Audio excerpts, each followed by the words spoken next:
तो आखिरकार अमायरा की मौत के मामले में राजस्थान शिक्षा विभाग नींद से जगा है और स्कूल प्रबंधन को कारण बताओ नोटिस जारी किया है, जिससे कई गंभीर विषयों को लेकर स्कूल से जवाब मांगा गया है। लेकिन नोटिस में बुलिंग जैसे गंभीर आरोपों को परे रखा गया है, जिससे सवाल उठने लगे हैं कि क्या ये सिर्फ 7 दिन में जवाब देने की ड्रामेबाजी है या वाकई में अमायरा को इंसाफ मिल पाएगा। रिपोर्ट दिखाते हैं।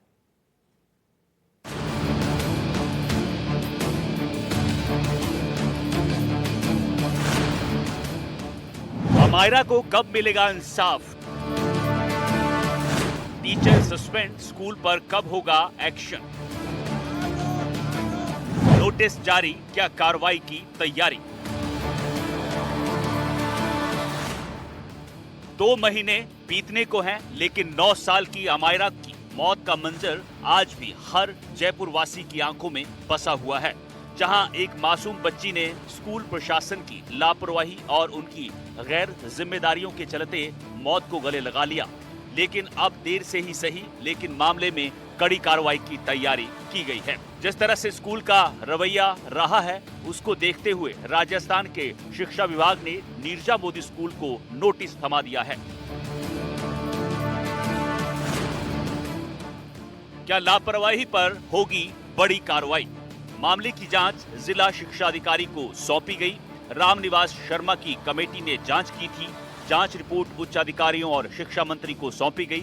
शिक्षा विभाग की ओर से स्कूल को नोटिस जारी किया गया। स्कूल से 7 दिन के भीतर जवाब देने के लिए कहा गया। संतुष्टिपूर्ण जवाब न मिलने पर कड़ी कार्रवाई की जाएगी। मामले में स्कूल की एनओसी रद्द की जा सकती है। मान्यता खत्म करने पर भी कदम उठाए जा सकते हैं। शिक्षा विभाग की रिपोर्ट की खास बातें जो रेखांकित की गई हैं, वो ये हैं। बच्चों की सुरक्षा में लापरवाही पाई गई। पर्याप्त सुरक्षाकर्मी और सहायिका नहीं मिली। दुर्घटना स्थल को पानी से धोकर साफ किया गया। विद्यालय प्रशासन मामले पर लापरवाह नजर आया।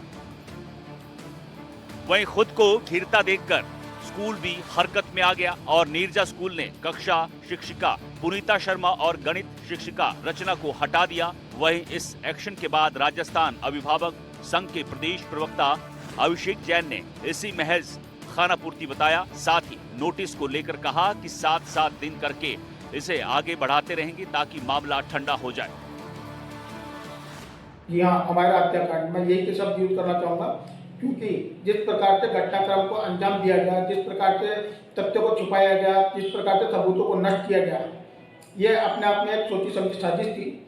लगभग पौने 2 महीने बीत जाने के बाद आज उन 2 गुनहगार शिक्षकों को निलंबित नीरजा मोदी स्कूल द्वारा किया गया है, जबकि सीबीएसई बोर्ड 1 महीने पहले नोटिस दे चुका है और अभी हाल ही में कल ही शिक्षा विभाग राजस्थान सरकार द्वारा भी एक नोटिस जारी किया गया है, जिसमें 7 दिनों के अंदर जवाब मांगा गया है। 7 दिन का नोटिस दिया है। अब मुझे लगता है कि अब एनसीपीसीआर भी अगले 7 दिन के अंदर नोटिस जारी कर देगी कि जिससे ये मामला आगे बढ़ता चला जाए, इसके ऊपर कोई कार्रवाई नहीं हो और मामला ठंडा पड़ता जाए। भले ही स्कूल ने 2 शिक्षकों को हटा दिया हो और नोटिस भी मिल गया हो, बावजूद स्कूल का तानाशाही रवैया लगातार जारी है। हमारे रिपोर्टर जब नीरजा मोदी स्कूल प्रशासन से इस मुद्दे पर बात करने पहुंचे तो गार्ड ने गेट बंद कर दिया और हर बार की तरह जवाब देने से बचने का रास्ता चुना। वहीं अमायरा के परिजन भी मामले में कार्रवाई से पूरी तरह से संतुष्ट नहीं है। टीचर्स को हटाने को उन्होंने महज स्कूल का दिखावा करार दिया और कहा कि जब तक सख्त एक्शन नहीं होता तब तक उनकी बेटी को इंसाफ नहीं मिलेगा। अमायरा के मामले को 50 दिनों से भी ज़्यादा का समय हो चुका है। इतने लंबे इंतज़ार के बाद नीरजा मोदी स्कूल ने चुपचाप जो क्लास टीचर थी और जो मैथ्स की टीचर थी उनको अपने पद से हटाया है। यह कार्रवाई अपने आप में गंभीर सवाल खड़े करती है। अगर कोई चूक नहीं थी तो यह कदम क्यों उठाया गया, और अगर चूक थी तो उसकी जिम्मेदारी अब तक खुले तौर पर नीरजा मोदी स्कूल द्वारा क्यों नहीं ली गई। ये केवल 2 शिक्षकों की बात नहीं है, ये पूरे सिस्टम की विफलता का मामला है। लेकिन अब तक न तो स्कूल प्रबंधक ने जिम्मेदारी ली है और न ही जो प्रिंसिपल है इंदु दुबे, उन पे कोई कार्रवाई हुई है। फिलहाल नोटिस जारी हो गया है, 7 दिन का वक्त दिया गया है, लेकिन बड़ा सवाल यह है कि क्या वाकई में 7 दिन में जवाब न देने पर एक्शन होगा या फिर जैसा अभिभावक कह रहे हैं कि 7-7 दिन करके सिर्फ मुद्दे को शांत किया जाएगा और स्कूल पतली गली से निकल जाएगा। क्योंकि अगर अमायरा को इंसाफ नहीं मिलता तो सिर्फ एक अभिभावक की नहीं बल्कि लाखों अभिभावकों के लिए झटका होगा। जयपुर से विश्वास शर्मा की report, NDTV Rajasthan.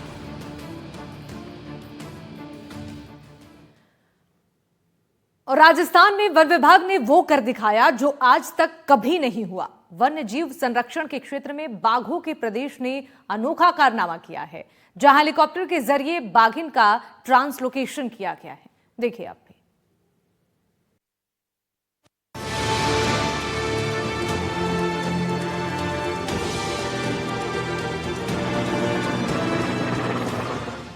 Pench to Ramgarh, बाघिन का अनोखा सफर। हेलीकॉप्टर में टाइगर, बाघिन का हवाई सफर। Interstate tiger translocation. Ramgarh reserve में बाघिन की एयरलिफ्टिंग।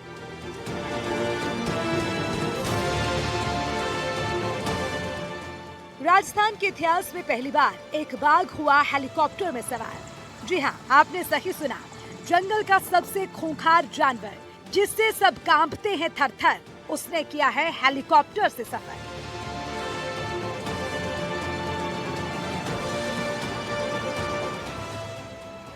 बड़ा अजीब लग रहा होगा, लेकिन राजस्थान में ये कारनामा किया गया है, जहां सेना और लोकसभा स्पीकर ओम बिरला के प्रयासों से देश में पहली बार किसी टाइगर का हेलीकॉप्टर से इंटरस्टेट ट्रांसलोकेशन पूरा हुआ।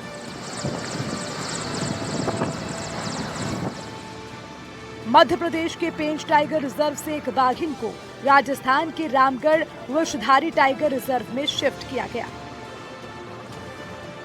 राजस्थान वन्यजीव क्षेत्र में एक नया अध्याय लिखने जा रहा है। छोटी काशी बूंदी में स्थित रामगढ़ अभ्यारण्य में मध्य प्रदेश से लाई गई बाघिन को सफलतापूर्वक शिफ्ट कर दिया गया है। अंतर्राज्यीय बाघ ट्रांसलोकेशन अभियान के तहत ये पूरी कार्रवाई की गई है। अब बाघिन का मूवमेंट देखा जा रहा है। अब बूंदी में अगर ये प्रयोग सफल रहा तो आने वाले दिनों में बाहर से और भी टाइगर लाए जाएंगे।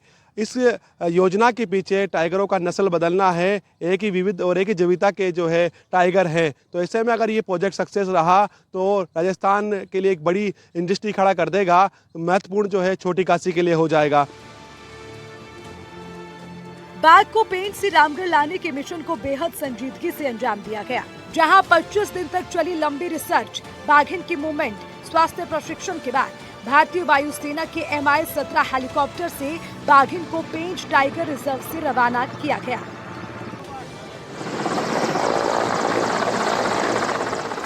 पहले जयपुर एयरपोर्ट पर लैंड कराया गया, फिर वहां से विशेष सुरक्षा व्यवस्था के साथ सड़क मार्ग से रामगढ़ विषधारी टाइगर रिजर्व लाया गया। लेकिन सवाल ये है कि आखिर इसकी जरूरत क्यों पड़ी, जबकि राजस्थान में तो पहले से ही रणथंभौर, सरिस्का और मुकुंदरा में बाघों की भरमार है। तो इसकी वजह भी हम आपको बताते हैं।